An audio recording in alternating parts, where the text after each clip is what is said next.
They won't pay for my surgery. What are we going to do? But honey, you can't live this way. And to think that Planned Parenthood is included in the government-run health care plan and spending tax dollars on abortions. They won't pay for my surgery, but we're forced to pay for abortions. Our greatest generation denied care. Our future generation denied life. Call your senator. Stop the government takeover of healthcare. Family Research Council Action is responsible for the content of this advertisement. As I mentioned, because of your support, we were able to air that ad in 5 strategic states.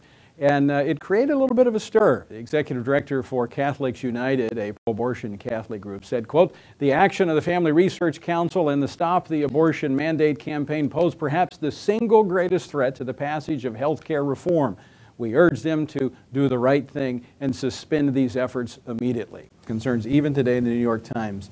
They said in practice, the public and private money would all go into the same pot, and the source of money for any single procedure is largely a technicality. And what's in that pot, Tony? It's all public money. These are federal funds. This is an arm of the federal government that they're talking about. It's nothing but the federal government that's going to be directly paying abortion providers for elective abortions.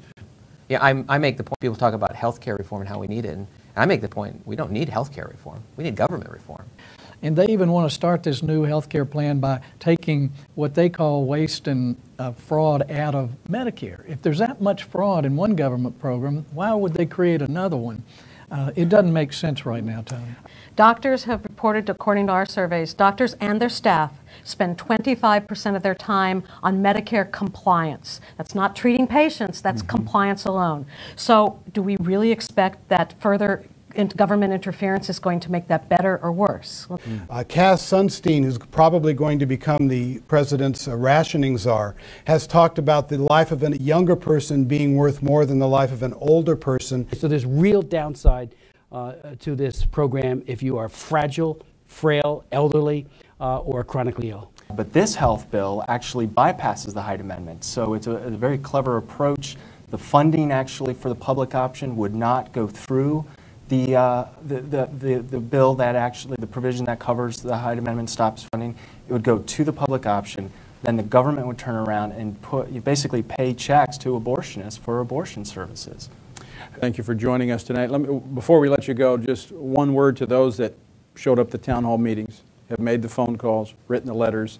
They heard the speech last night. They get a sense that maybe they're not getting through. What should they do from this point? Keep it up. All of the above. We've got to keep the American people engaged in it. Because I will guarantee that if the American people stay engaged in this fight, they will win.